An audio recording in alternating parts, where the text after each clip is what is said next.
Everyone, Author184 here, also known as Saint Killjoy, and I'm back. And so we're going to be looking over the items here in just a second. And what I'm doing is I'm looking for green items that will appear randomly.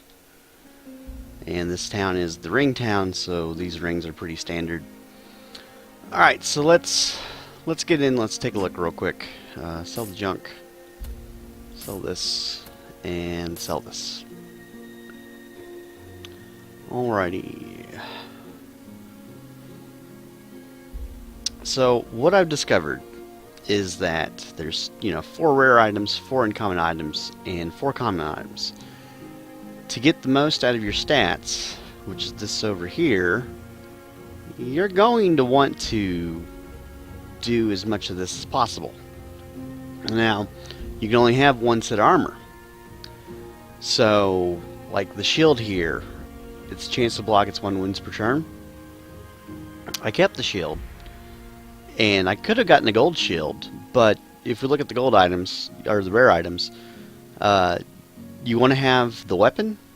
Number 1 most important, you want to have the best weapon you can have. And then I chose the helmet, because it was 15 max wounds, 1 strength, 1 melee attack. And 4 toughness, 2 wounds per turn, 1 penny. There are other rare equipment. It's not just like this is it. Here, let me show you real quick on the Marauder. 5,700, 6,300. This is part of the Armor of Damnation set, which I really like. And the reason why I like it is its toughness and melee attacks. And this one is strength and melee attacks. Basically, everything involved in the Armor of Damnation involves melee attacks. So far, I've found the Blood Collar, which I'm thinking it's melee attacks too, so it must go in well. I imagine there's another piece of Damnation, but I can't find it right now. So, before I found this, I had blue shoulders, and I was running a gold shield. Well, this was better than the gold shield. And I was like, okay, well, I'll get rid of the gold shield and I'll get a blue shield instead. Well, the blue shield was plus 5 wounds. This here's plus 4 max wounds, so this blue shield was chance to block plus 5 max wounds. Well, I would rather have 2 strength and chance to ignore blow. So I got rid of the max wounds, and I was like, well, I'm just going to go with the green shield. Okay, the green shield's chance to block. That's all I need from the shield because everything else is better. So when I hit this realization that you can have 4 green items, 4 blue items, and 4 rare items, then I started going back. I'm like, okay, we need to adjust this. We need to go find, some green items that we can fit in and have some better items. So basically, at the moment, the Marauder is as best he can be. I'm trying to find green rings, which I'm in the lower area farming right now, looking for just green rings. And when I mean green rings, here's a couple I found. Plus 1 strength, plus 1 toughness. I've just found them in dungeons. I didn't buy them. As far as the 2 strength ring, real quick, let me show you where I found that at for anyone that's going to be looking for it. The Vorchdorf, this little lone town over here, you got to kind of go out of your way to get there. It has the plus 2 ring. It has a bunch of little odd items. It also has one of the best ogre weapons that I found in the game. It's 5,500 gold, but it actually has that. It also has a couple other things that are interesting. So this little lone civilization out here in the middle of nowhere has some really great items. And then I believe the quest line that was over here was the trouble with halflings. But so Vorchdorf's a great place to go get some rare items and a couple of blue items that are always going to show up there anytime you leave the town and come back. Sometimes with most towns that I've seen, let me load it up here. Like, if the town is a scroll town, then they're going to always sell scrolls. This town is a jewel crafter town. It's going to always sell these rings, straight up these rings right here. You're not going to find any other rings, just these 5. The blacksmith is random, and then the bazaar is random. So every time when I come back to this town, these aren't always going to be static. This, however, the jewel crafter section is static. And again, you can only buy these rings, and at all the places that have jewel crafters, these rings are available at every one, so it doesn't change.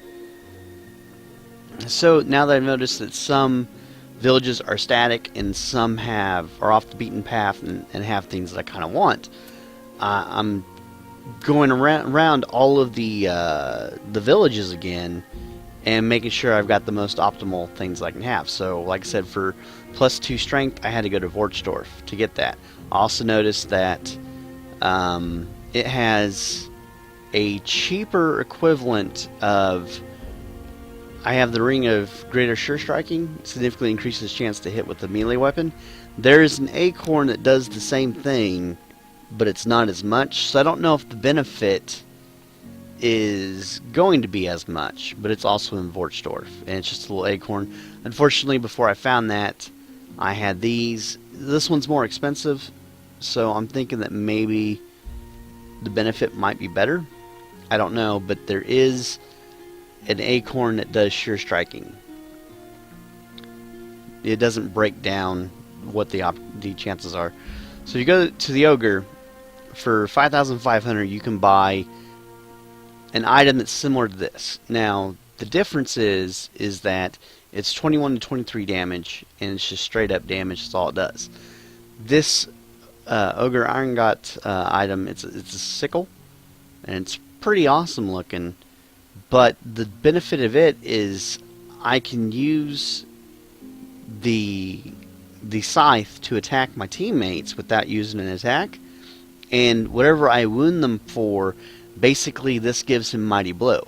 Only the dwarfs have access to Mighty Blow, which makes no sense whatsoever. And how Mighty Blow works is it takes your strength multiplied by the attacks you use. And so basically the dwarves have multiple attacks, and like say, okay, there's 3 attacks. I want to use all 3 attacks and just do 1 attack, and I want to take my strength times 3. Because that's my multiplier, and that's how it figures out Mighty Blow. What this does is, okay, I hit my teammate for 3. Well, when I do my attack, it's strength times 3. And so, just kind of show you what his strength is. His strength's 12. So 12 times 3 is what, 36? And so that's going to be a really hefty, nasty blow.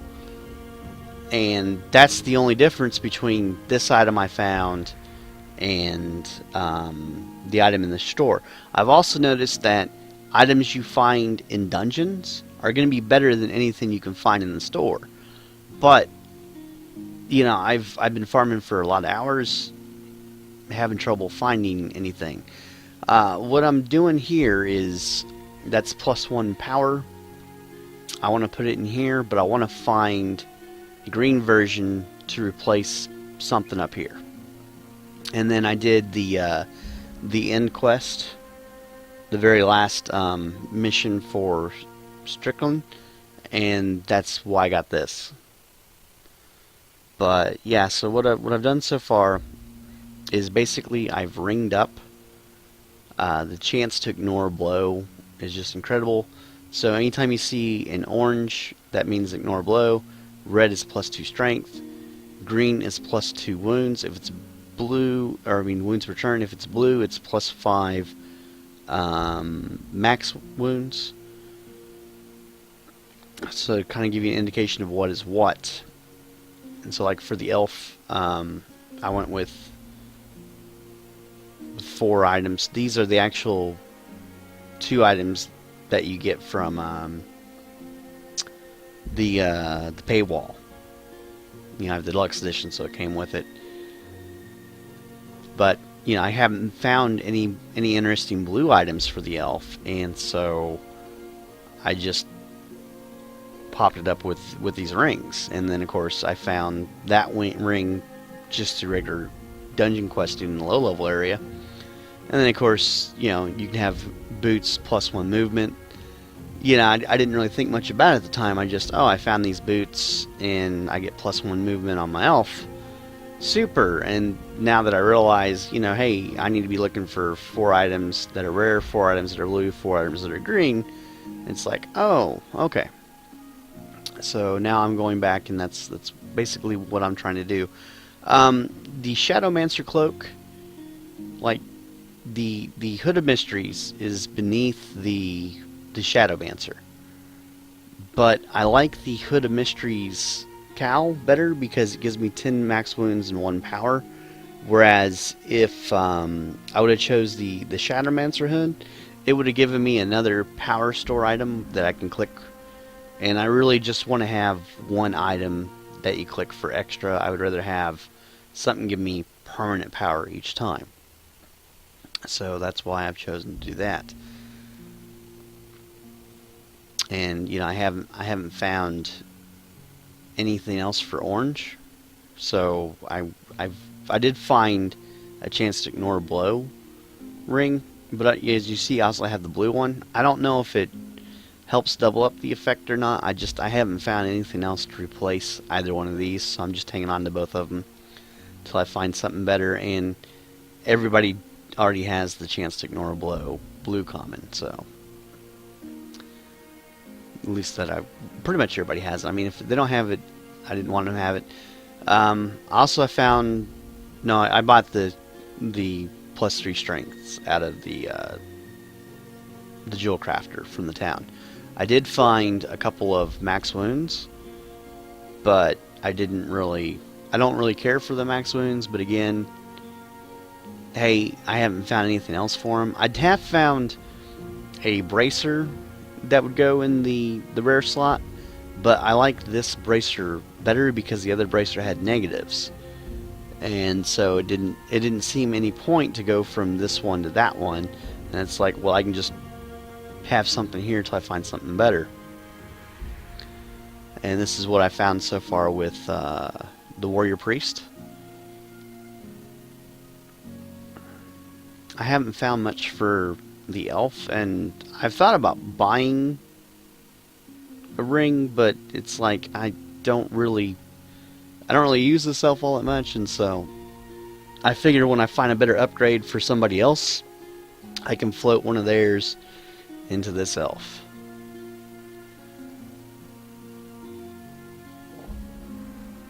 And he's gotten tremendously better because of his gear. Max level is 8 still. It is 8. But his weapon 719 ignores warrior and enemy weapon skill. So neither weapon skill matters. He's just going to stab you. And then we have anytime I shoot anyone, I have a chance to stun them. He's got the sure striking to give him more a better chance to hit. +3 strength because elf has crap for strength. I have found a golden bow, but it did the same amount of damage as this bow did. And so it's like, why would I take up a rare slot for the same amount of damage this blue bow has? So I think I found the best blue bow that you can have. I don't really care for this helmet, but it's the best helmet I've found so far. I've not seen a rare version of a helmet though, so I'm very interesting to see what that is. And of course this helmet's kind of worthless because it's like, oh, you get +1 weapon skill. Well, this cancels out weapon skill, so I need to find something better to replace this helmet, or find a better helmet. +1 toughness wounds per turn. And again, I've not found a golden cloak yet. And you gotta think, I've played this for 75 hours. And I'm still trying to find upgrades and still trying to find the best gear. You know, so far as far as the Ogre Irongot goes, this green item's the only version of that bracer that I found. I didn't even know he had the ability to have a helmet till I found it in the dungeon not that long ago. He does have the shield, but as you can tell, I'm using the rings to substitute a lot of stats while I'm still trying to find better gear. And what I'm doing now is I'm trying to find green rings because that'll do the most benefit. I've not found a better pistol. Actually, I bought this from Bazaar because I was using a green pistol, and this one was basically just the blue version of the green pistol I had, so I was like, I automatically bought it.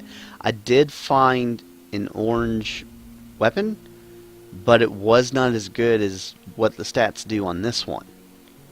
So there was no point in upgrading from the blue one to the orange one, and this is the only one that really still has blue items because I found weapons for everyone else. I'm not real happy. I'm using the explosive bullets, but I'm not really happy with them, but I haven't found anything that would make me want to replace those bullets with that. And then I was just doing a dungeon, and I found this in a dungeon, and I was still wearing a blue outfit at the time, and this was incredibly better. So definitely doing the dungeons have a huge benefit. And I didn't start finding these type of items until I was using 4 people that were flat level 8. And you can look at the value of its 5,000. That's, that's really good. So you want to kind of get 4 people to level 8 as fast as possible. And then the dungeons are determined by your party. So like if I go back into the low level area, like here, let's go back out to the map real quick.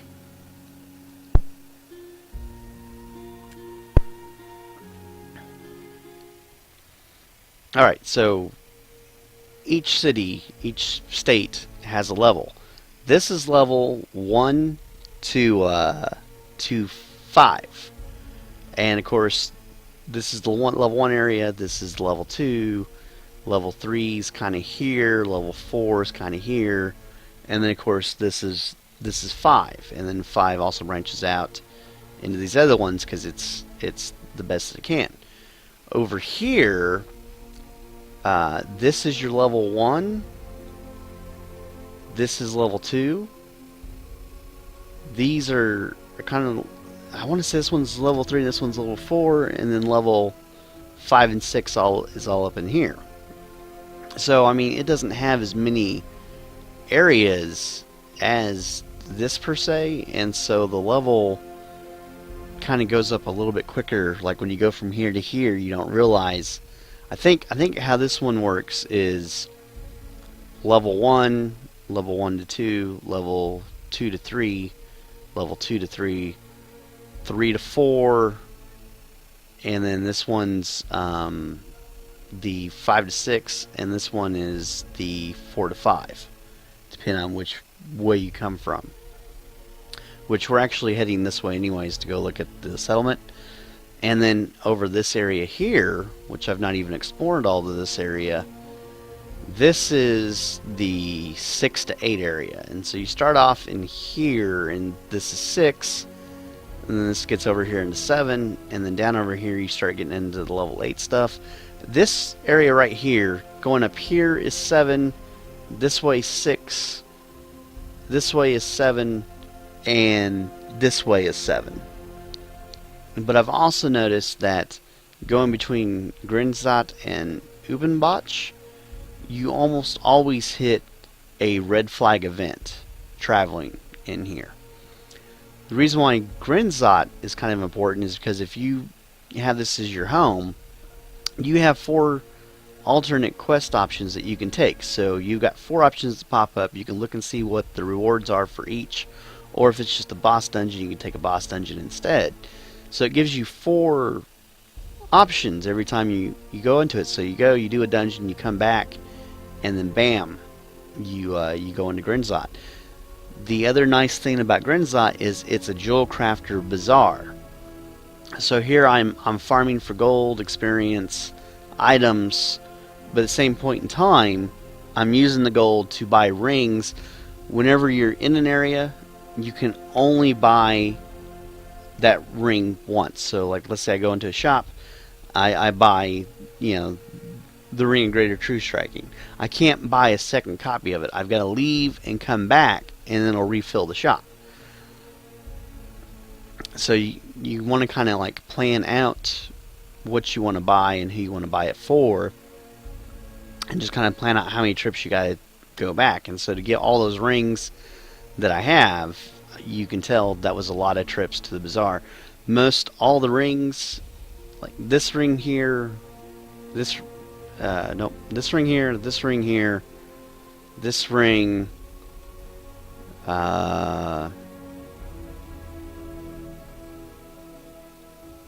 this ring, and then this ring are all, these two rings right here are all available at the Jewel Crafter Bazaar. And really the only ring that was available that I didn't really want too many of was this one. I bought, I think, one of them, and then the rest of the ones I have from there I've found. I found half of my Ignore Blows that are blue, and I bought half of them. And then as far as like the wounds per turn, I had to buy all of them. I went to Vorchdorf and I picked up all of these strengths. I did find 1+2 strength early on, but the rest of them I purchased. So it just kind of gives you an idea. If you look over here at the stats, you know, +9, +10, +5, +4.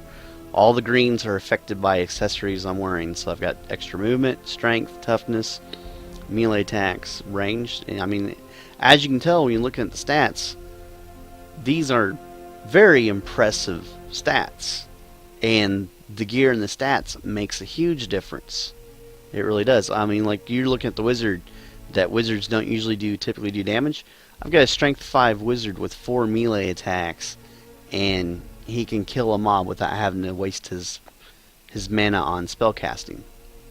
That's incredible. So right now I'm going through strength 7, 6 toughness. I'm telling you, anything over strength 5 is amazing. So that's kind of like your target goal. You want to have everything, you know, strength 5, and then if you can get that even higher, more power to you. But strength 5 gets the job done. Strength 3, not so much. It helps, but this wizard does half the damage this wizard does, and there's only 2 strength stat difference between them. I've also noticed toughness is huge, and even at 10 toughness, that's not enough toughness. This dwarf still takes anywhere between 2 and 4 damage. I want to get it down to where they only take 1 damage, and so I'm thinking toughness 12 is what I'm looking for, because this has a toughness spell that I can cast that increases toughness, and when I cast this spell, he only takes 1 damage. And I'm really thinking that's toughness 12 that's going to do that, but I've got to find some green rings to make that happen. And then I'm not real happy. I used to have more toughness, but then I traded it because, again, I have these damnation sets, which it's not about toughness, it's about melee attacks. And so I had to get rid of several toughness items to get this, but the value is double the value of what I was using. Like, I was using a golden shield that was 2300, it was 3100. That was here in this place. You know, 3100 versus 6300. You can tell just on the price alone that it's different. But also, if you look at the stats, 4 toughness, 1 melee attack, 1 penning. Unfortunately, this was the only one with toughness. I gave up another toughness item here, and I had something else here, but I was noticing I wasn't landing all my hits, and it was only so-so, and I was like, I would rather make sure that I hit almost every time that I'm attacking. And so, as you notice, on a lot of melee intensive characters, I've placed this ring, the Sure Striking, because I want to make sure that when I'm going to blows. He originally didn't have sure striking. He had sure striking. The reason why he doesn't have sure striking anymore was I found this relic blade, 11-13 damage, 1 melee attack, increases chance to hit with a melee weapon.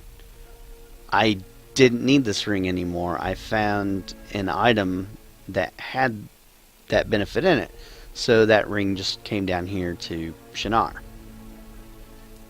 And so I'm just basically farming gold items, trying to get as much as I can. Even after 75 hours, I'm still finding stuff that I need, and then I'm doubling back, looking for any green items, specifically green rings. I've not found any to purchase, but like I said, I'm doing the lower area because this was the area where I found green items, and then I'm going to double check the locations over here, just to make sure that if there's any to be found, that I can buy them. And then you see I'm saving up gold in order to buy. Now, even though I'm saving up gold in order to buy, I've only got 5 level 8s. Everybody is maxed. Like, even though you see the little icon here, okay, she's level 7, she can go to 8. Anybody that's not level 8 is ready to go to level 8. Anybody that doesn't have the symbol is already level 8. Level 8's the cap, so there's no difference between being level 7 here and being level 8 here, except for some stat benefits, and then it costs 15,000 gold each time. I did him first because I really liked him, but then he was all by his lonesome, and I'm like, well, I need gold, and I need a farm for gold, so basically he's replaced him until I have everybody that I need, and then I'm going to switch it up. I haven't decided what my 4 constants are going to be. My 4 farming, though, is the Dwarf Armbreaker, the Dwarf Troll Slayer, the Bright Wizard, and the Grey Wizard. I absolutely hated the Grey Lizard until he hit level 6. And then once he hit level 6, he became amazing. So the Grey Wizard shines between level 6 and level 8. Everything just keeps getting better and better and better for him. Until level 6, he is just awful. The Bright Wizard is always amazing. The Archmage is cool, but it has a 50% chance. And what I mean by that is, like, when the round starts, you're either going to have access to offensive magic spells or defensive magic spells. You don't have access to both. Like, the Bright Wizard and the Grey Wizard, you have access to all their spells all the time. So whatever spell you want to cast, you can pick and choose, for the situation. This one here, you can't choose. You're either going to get offensive, you're going to get defensive. There's no rhyme or reason. It's random. And you just have to, okay, well, I got defensive this turn, so I have to play defensively, and I've got to use him for defensive abilities. Okay, I got offensive this turn, so I have to make him offensive. And you're just having to deal with it on that, and I don't like not being able to choose what spell I can use. And then his spells are extremely expensive to cast. The Bright Wizard and the Grey Wizard spells are almost like half the cost of this guy's spells.